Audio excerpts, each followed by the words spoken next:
Sod turned for work on $10.8 million improvement project at Bishop's College in Carriacou. We'll have details to this story and more in the National Report. With the details to the news for Tuesday, September 22nd, 2020, I am Rikisha St. Louis. The government of Grenada continues to demonstrate its commitment to improving school infrastructure across the country. On Tuesday, the sod was turned for the start of the U.S. $10.8 million project to refurbish Bishop's College in Carriacou. The work under the Grenada Educational Enhancement Project, GEEP, will entail construction of a two-story multi-science block, reconstruction of the administrative wing, and refurbishment of the existing building. In a message shared at Tuesday's event, Prime Minister Dr. the Right Honorable Keith Mitchell said, government remains committed to ensuring that students are provided with an environment that is conducive to learning. Young people are recognized globally as the leaders of tomorrow, and therefore, we must ensure that they are provided with an opportunity to learn and grow in an environment that will appropriately nurture them to become the leaders we want them to be.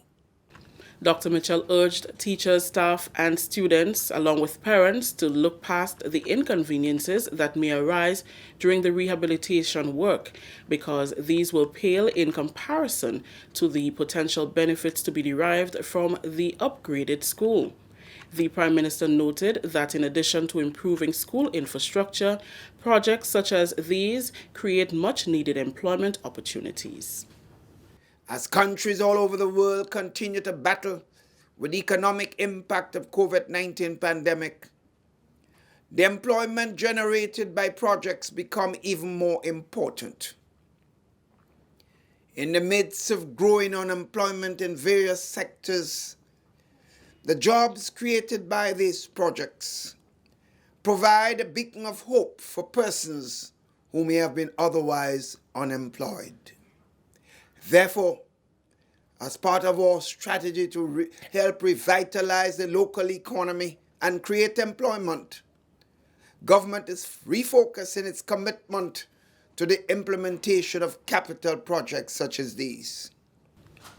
Dr. Mitchell said it's a win-win situation. Jobs are created and workers are better able to provide for their families.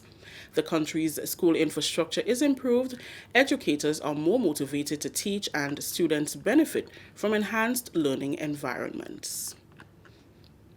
Foreign Affairs Minister Honorable Peter David says government is anticipating the implementation of the new Diaspora policy, which will promote the involvement of Grenadians overseas in the development of the country.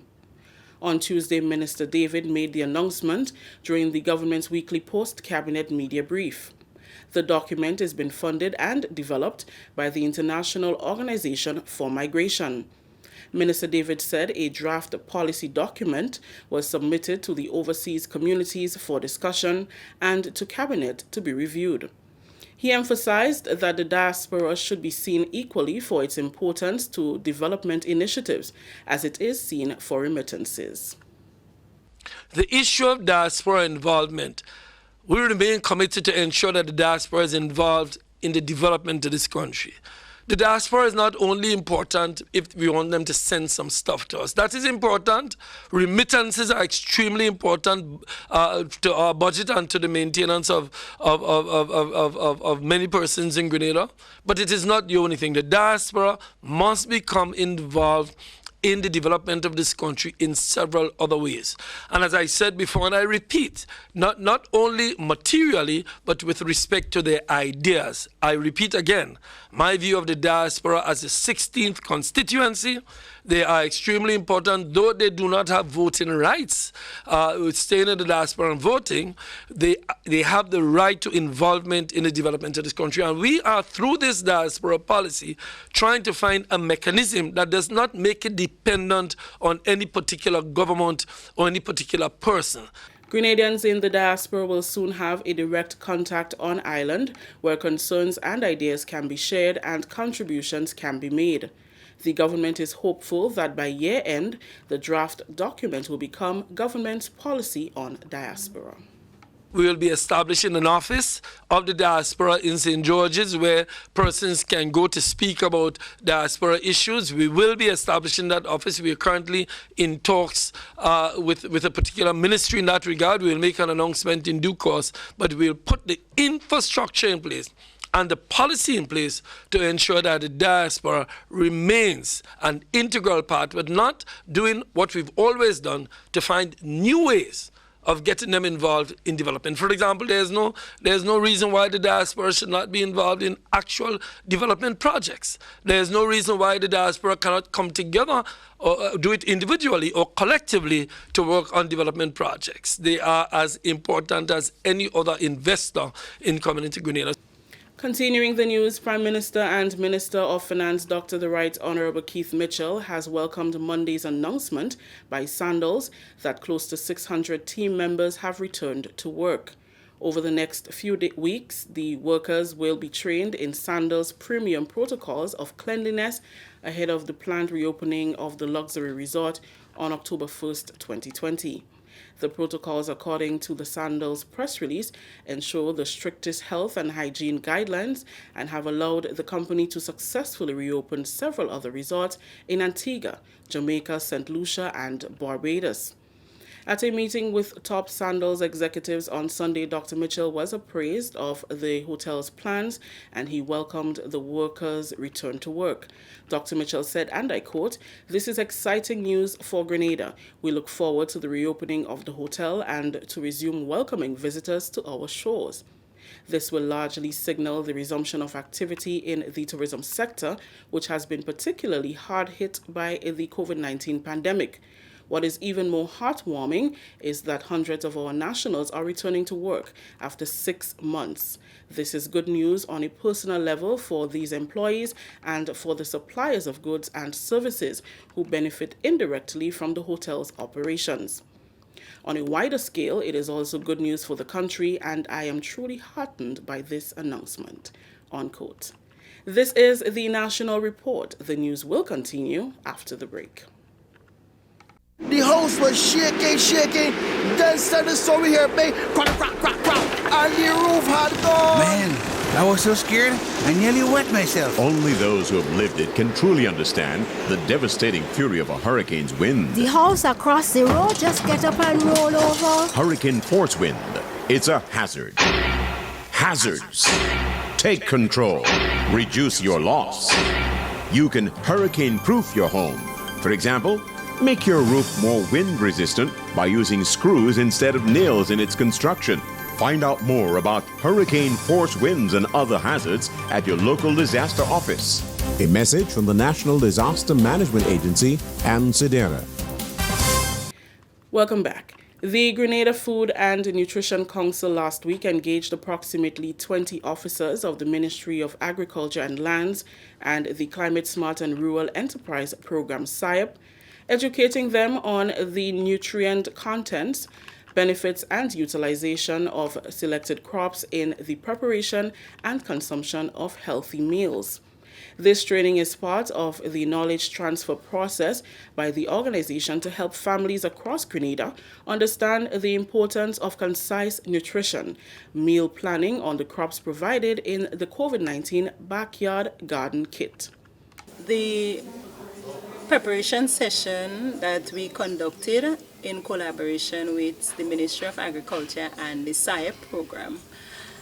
This would provide participants with information because the whole thing is the training of trainers. We are training these extension officers and the SIAP workers to get information on the nutritional benefits of the items that were given, the planting items that was given to the beneficiaries, so they know what it contains and how to prepare and preserve these items. And as a result, we hope that people would grow what they eat and eat what they grow. That's Jessie Douglas, Community Nutrition Supervisor at the Grenada Food and Nutrition Council.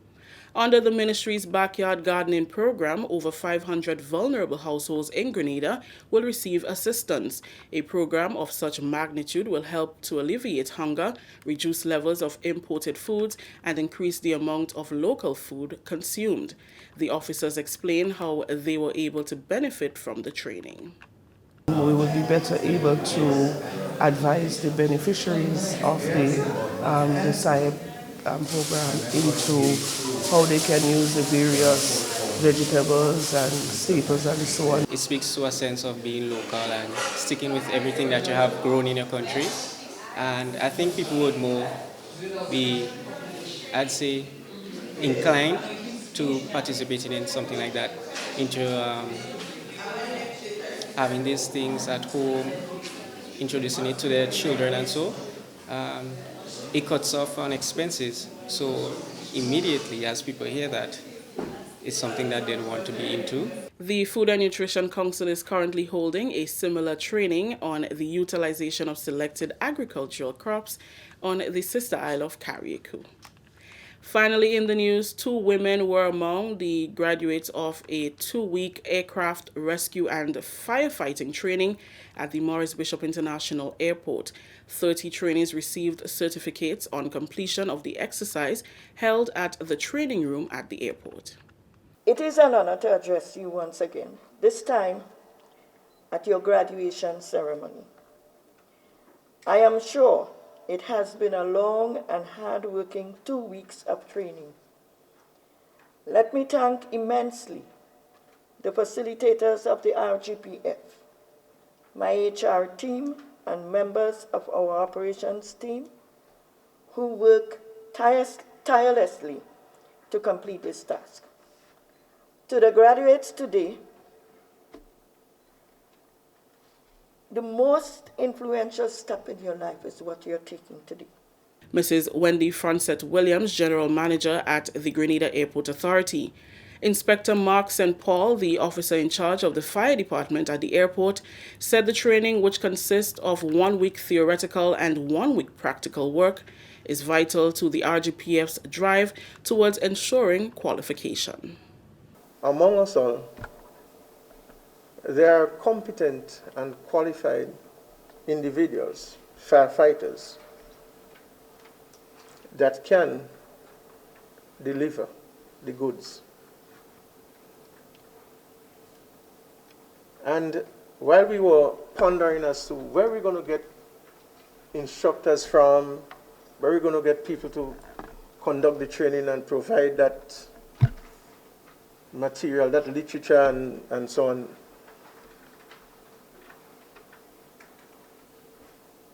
we had to inform the CEO and her team that we are competent enough and we do have the skilled and the expertise within the fire department and the RGPF to perform these tasks. That story just ended the national report for today, Tuesday, September 22nd. Let's recap the top story. SWORD turned for work on $10.8 million improvement project at Bishop's College in Carriacou. On behalf of the entire news and production team here at the Government Information Service, I am Rakisha St. Louis saying thank you for joining us. Until next time.